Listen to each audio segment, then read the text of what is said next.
अस्सलाम वालेकुम। मैं हूं आबिद बुज़दार। आज हम बात करेंगे वर्क वीज़ा की। हमारे लोग कैसे ऑस्ट्रेलिया, कनाडा, यूके, यूएसए और डिफरेंट यूरोपियन कंट्रीज़ का वर्क वीज़ा हासिल कर सकते हैं। ये तमाम मुल्क अपनी इकानमी को मज़बूत करने के लिए हर साल इंटरनेशनल लोगों के लिए वर्क वीज़ाज़ इशू करते हैं। थोड़े से डिफरेंस के साथ इन तमाम मुल्कों की वर्क वीज़ाज़ की रिक्वायरमेंट्स बिल्कुल सेम होती हैं। Overall Australia, Canada, UK, USA और डिफरेंट यूरोपियन कंट्रीज़ के वर्क वीज़ा को हासिल करने के लिए 8 चीज़ों की ज़रूरत होती है, जिनमें sponsorship, degrees with work experience, English language skills, documentations, income certificates, medical report, travel histories और पुलिस क्लियरेंस लेटर शामिल होता है। पहले नंबर पर आता है स्पॉन्सरशिप। किसी भी मुल्क का किसी भी किस्म का वीज़ा हासिल करने के लिए ज़रूरी होता है कि उस मुल्क में कोई आदमी या कोई इंस्टीट्यूट आपको स्पॉन्स करे। बग़ैर स्पॉन्सरशिप कोई भी मुल्क किसी भी तरह का आपको वीज़ा इशू नहीं करता। इसलिए इन कंट्रीज़ का वीज़ा हासिल करने के लिए स्पॉन्सरशिप बहुत अहम होती है। स्पॉन्सरशिप का मतलब होता है उस कंट्री में किसी आदमी या किसी इंस्टीट्यूट या किसी कंपनी को अपनी ज़रूरत के लिए कोई आदमी दरकार है, तो वो स्पॉन्स करते हैं। आप उनको अपने प्रॉपर डॉक्यूमेंट्स भेजते हैं, तो वो आपके डॉक्यूमेंट्स को देखते हुए आपके लिए एक लेटर इशू करते हैं, जिसको स्पॉन्सरशिप लेटर कहा जाता है। स्पॉन्सरशिप लेटर को दूसरे मानी में आप एक तरह का वीज़ा भी कह सकते हैं। दूसरे नंबर पर आता है डिग्री या वर्क स्किल्स। वो लोग जिनके पास बैचलर, मास्टर, एमफिल या पीएचडी की डिग्रीज़ हैं, वो आसानी के साथ इन मुल्कों का वर्क वीज़ा हासिल कर सकते हैं। अब हम बात करते हैं वर्क स्किल्स की।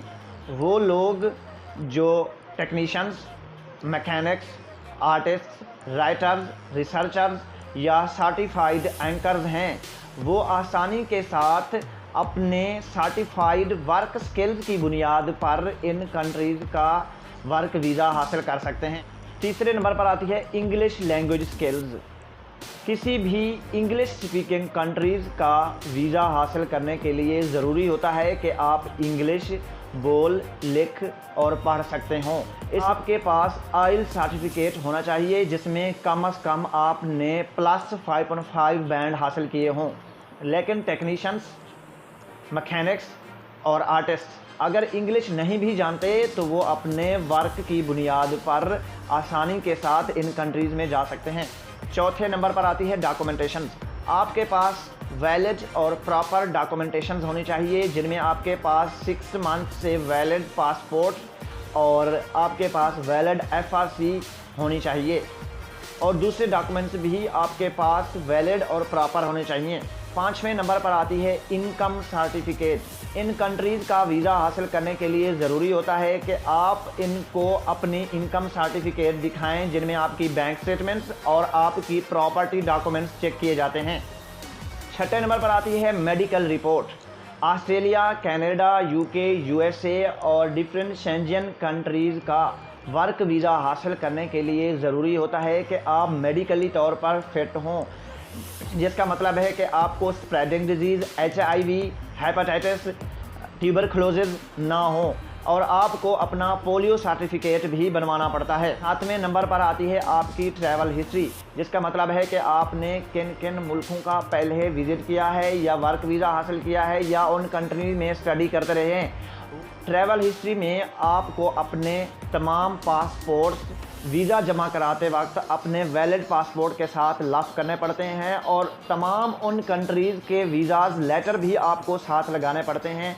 वो चेक करते हैं कि आया आपके पासपोर्ट के साथ क्या हुआ है, इन कंट्रीज़ में आपने जाकर क्या किया है, आपका बिहेवियर क्या रहा है। और 8वें नंबर पर आता है आपका पुलिस क्लियरेंस लेटर।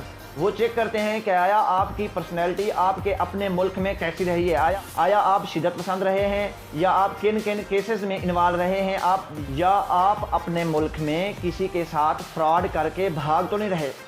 ये तमाम चीज़ें प्रॉपर तरीके से तैयार करके आप आसानी के साथ इन कंट्रीज़ का वर्क वीज़ा हासिल कर सकते हैं।